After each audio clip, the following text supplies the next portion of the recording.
20 kilometre की पैदल यात्रा और आज ये दूसरा दिन है। ये देखिए यहाँ पे भी एक डंप है। जब जवानों ने इस जेसीबी को चालू करने की कोशिश की और ये चालू नहीं हो पाया तो हार कर पुलिस के जवानों ने इसे यहीं पे आग लगा दिया।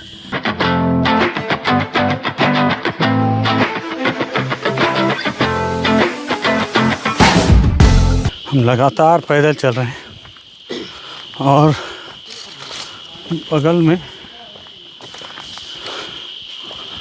आप यकीन माने पहाड़ी के सबसे ऊंचे पॉइंट पे हैं अभी हम लोग और अब उस जगह पे पहुंचने वाले हैं जिस जगह पे वो जो बड़े माओवादी लीडर थे जो कैंप लगाकर बैठे हुए थे, जहाँ असली मुठभेड़ हुई वहाँ पहुँचेंगे। देखिए जो 10 माओवादी मारे गए थे और इस इलाके में पूरा टेरेन भी आपको मैं समझाऊंगा, लेकिन माओवादियों के सामान बहुत सारे बरामद किए गए और उस सामान में सबसे एक महत्वपूर्ण सामान बरामद किया गया, वो भी आपको दिखाता हूँ।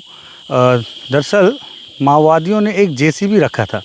ऐसा अनुमान लगाया जा रहा है कि ये जेसीबी जो है बीते दिनों अबूझमाड़ में आपको एक माओवादियों का बंकर मिला होगा, आपको हमने दिखाया था। उस तरह के बंकर बनाने के लिए जेसीबी का प्रयोग करेंगे ये सोच के माओवादी एक जेसीबी लाए थे। इसके कुछ डॉक्यूमेंट्स मिले थे जिससे पता चला कि तेलंगाना से जेसीबी को ख़रीदा गया है। अब पता नहीं तेलंगाना से किसी ठेकेदार की जेसीबी थी या किसकी थी।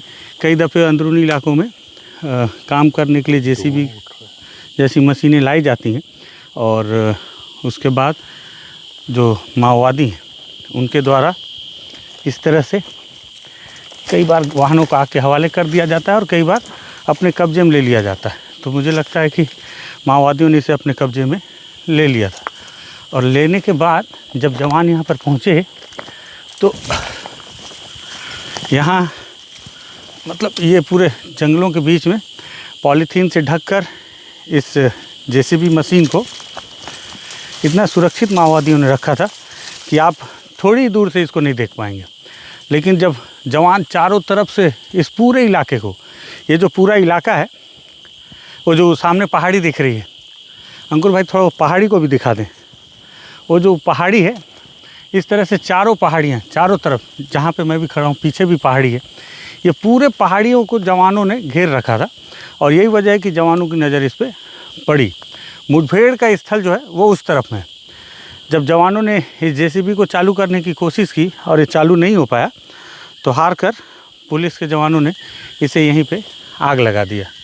उनका मानना था कि जब इसे ले जा नहीं सकते तो कम से कम यहीं जला दें ताकि माओवादी इसका फिर से इस्तेमाल ना कर सकें। आप देख रहे हैं जेसीबी में अभी भी धुआं उठ रहा है। ये मुठभेड़ के बाद जवानों ने इसे अगले दिन आग के हवाले किया था और अभी कोशिश करेंगे और भी ऊपर चढ़ने का और उस तरफ में अलग अलग स्थान पर माओवादियों के डंप भी हैं। ये जेसीबी मुझे लगा दिखा दूं आपको। नीचे पहाड़ी के नीचे जेसीबी को जलाया गया है और वहाँ से फिर से हम ढूंढते ऊपर आए हैं तो यहाँ पे भी हमको माओवादियों का एक डंप नज़र आ रहा है जिसे जवानों ने पूरी तरह से बिखेर दिया है। ये देखिए एक ये पन्ना क्या लिखा है, दंडकारण्य बिहार झारखंड, ये माओवादियों का है जिस पे उन्होंने नारा लिखा हुआ है। गोंडी में हाँ पेन से लिखा हुआ है, आरएसएस के गुंडों को मार भगाओ, साम्राज्यवाद मुर्दाबाद, तमाम तरह के नारे। और ये यहाँ पे देखिए ये बड़ी मात्रा में यहाँ पे अभी भी फटाके, दवाइयाँ, ये डंप उसमें से मिला हुआ है, उसमें रखा गया था और संभवतः उस काली पन्नी से ढक दिया गया था। अभी हम यहाँ घूम रहे हैं तो भी ऊपर से ड्रोन के घूमने की आवाज़ आ रही थी, तो ड्रोन की नज़र में ये सब ना आए इसलिए उसे ढका गया होगा। तमाम तरह की दवाइयाँ इसमें, किप्लॉक्स 500, सिप्लॉक्स 500, इस तरह की दवाइयाँ और ये इंजेक्शन,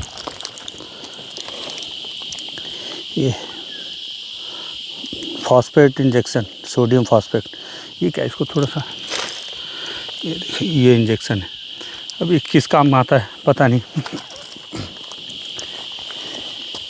ये एक दवाई, इस तरह की दवाइयाँ, बहुत सारे फटाके। ये मुझे लग रहा है ब्लड प्रेशर की दवाई है ना, ब्लड प्रेशर की दवाई ही लग रहा है। और इस तरह की कई दवाइयाँ। और सबसे ख़ास बात, ये हेलमेट रखा हुआ है। हेलमेट पुलिस ने भी वहाँ पे दिखाया था बहुत सारा। एक हेलमेट यहाँ छोड़ दिया है जवानों ने, ये और से नए हेलमेट है एकदम बिल्कुल। हेलमेट का क्या इस्तेमाल है माओवादियों का, आज तक तो मैंने देखा नहीं। अब उस तरफ में भी है साथ में और कुछ डम, वहाँ चल के देखते हैं। इधर से ये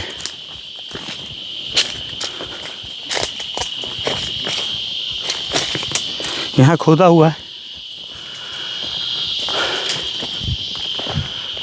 बहुत बड़े बड़े प्लास्टिक के पानी टंकियों में माओवादियों ने अपने सामान को यहाँ डंप किया हुआ था। और जहाँ तक नज़र आ रही है, बार बार मुझे दिख रहा है, यहाँ पहुँचा उधर भी एक सफ़ेद पानी टंकी नज़र आ रही बड़ी सी। ये देखिए, इसमें भी बड़ी मात्रा में दवाइयाँ हैं खाली। आप सोचिए, माओवादी, गोली और दवाई उनके लिए सबसे महत्वपूर्ण है जंगलों में। तमाम तरह की दवाइयाँ, तमाम तरह के, हालांकि कारतूस अगर पाए भी होंगे तो जवानों ने अपने साथ रख लिए होंगे। दवाइयों को ढोना बहुत बड़ी समस्या है। तो ये यहाँ पे पड़ा हुआ है, वहाँ चलेंगे क्या एक बार?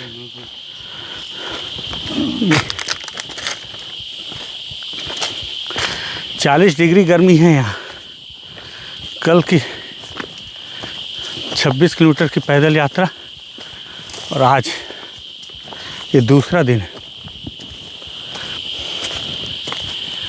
ये देखिए, यहाँ पे भी एक डंप है, इसे भी पॉलीथीन से इससे कवर किया गया था। इसमें राशन है, बड़ी मात्रा में दाल है। हालांकि दाल में कुछ फफूंद सा लग गया है, लेकिन आप देखें तो बड़ी मात्रा में राशन का सामान उनका। ये 3 डंप, जहाँ जेसीबी जलाई गई उसके नीचे, वहाँ एक और ड्रम है, वो उसको भी देख लेते हैं। ये जितना ढूंढते जा रहे हैं उतना इंटरेस्ट बढ़ता जा रहा है। आप सोचो कि लगभग 800-900 की संख्या में जवान जो है इस पूरे इलाके के चप्पे चप्पे पर तैनात थे। पुलिस अधिकारियों ने बताया 60 से 70 किलोमीटर पैदल चले थे जवान, तब यहाँ पहुँचे थे। इसमें भी मैं देख रहा हूँ सभी डंप में दवाइयाँ ज़्यादा हैं। कहाँ? अच्छा हाँ, ये माओवादियों के गोंडी में दस्तावेज, माओ त्से-सुंग, माओ से उसके बारे में ये गोंडी में लिखा हुआ है। माओ के संकलित रचना ग्रंथ माओ त्से-तुंग के। और DKSZC सचिवालय के प्रस्ताव, DKSZC ने सचिवालय में क्या प्रस्ताव दिया, ये कुछ महत्वपूर्ण हो सकता है। फिर ये PLGA यूनिट हमेशा संज्ञा तांसना, इमरजेंसी मेडिकल यूनिट। देखिए इसमें, ये देखिए जहरीले सांप को काटने से क्या, बिना जहर वाला सांप कैसा होता है, सारी जानकारियाँ इसमें PLGA के लिए। इलाज कैसे करना है, दीना लक्षण, क्योंकि जंगलों में ये, इसको लेकर अलग से आपको जानकारी दूंगा। ये बहुत महत्वपूर्ण दस्तावेज हैं यहाँ से।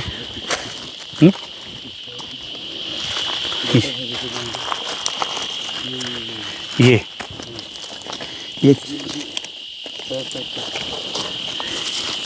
तेलुगु में लिखा हुआ कुछ है, किसी तेलुगु, इसको हम ले लेते हैं, किसी से पढ़वाएंगे क्या लिखा हुआ होगा उन्होंने। और ये दस्तावेज हैं नोटबुक में।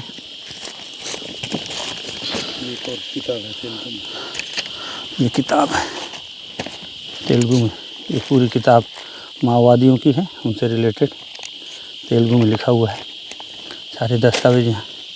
ये अंग्रेजी की पढ़ाई मंडे, हिंदी में मंडे, सोमवार, ये सारी चीज़ें लिखी हैं। चीनी राष्ट्र की जापान आक्रमण, देखिए कहाँ कहाँ के मुद्दे इसमें लिखे गए हैं। 28 साल कूना लड़ाई तुन, गर्मी से हालत ख़राब है, दुश्मन की हमला विद्रोह, ये सारी चीज़ें, ये दस्तावेज़ों के मैं कुछ फ़ोटोग्राफ्स ले लूँगा ताकि आपको बाद में उसको बताऊं कि क्या क्या मिले हैं। सोलर प्लेट यहाँ पड़ा हुआ है और यहाँ पे बहुत सारे लाल पताका, केंद्रीय कमेटी का सैद्धांतिक मुखपत्र सेंट्रल कमेटी का हिंदी में है। इसमें तमाम चीज़ें माओवादियों की लिखी हुई हैं। ये आप सेल देख सकते हैं यहाँ पे, बहुत महत्वपूर्ण ये सारे दस्तावेज हैं जिन्हें जवानों ने छोड़ दिया। मुझे लगता है इस पर बहुत सारी चीज़ों को जलाया भी गया है, हाँ, ताकि इतने सारे सामान ले जा पाना मुश्किल।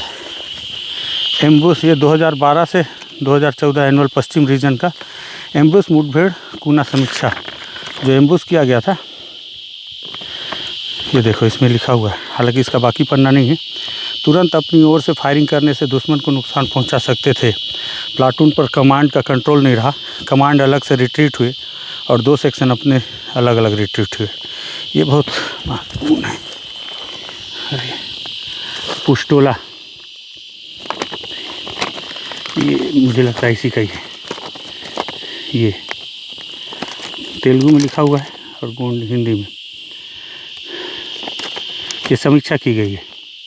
हड़बड़ाहट में सामान छोड़कर रिट्रीट हुए, सुरक्षा के लिए दुश्मनों पर हमला करना जरूरी होता है, इस बात को ध्यान नहीं रखें। यह एक टूटा की फायरिंग है। 12 अगस्त 2014 खोमरा बेड़ा जंगल पर फायरिंग, डेरा की तरफ वापस आते समय हमारे छोटे बेच का पीछा करके घेरा डालकर फायरिंग की। इसमें कॉमरेड भड़ा, कॉमरेड सोनू शहीद हुए। एक SLR, एक 303 हथियार चले गए। इस समय दुश्मन की आहट होने पर भी लापरवाही से एक जगह बैठकर मद खा रहे थे।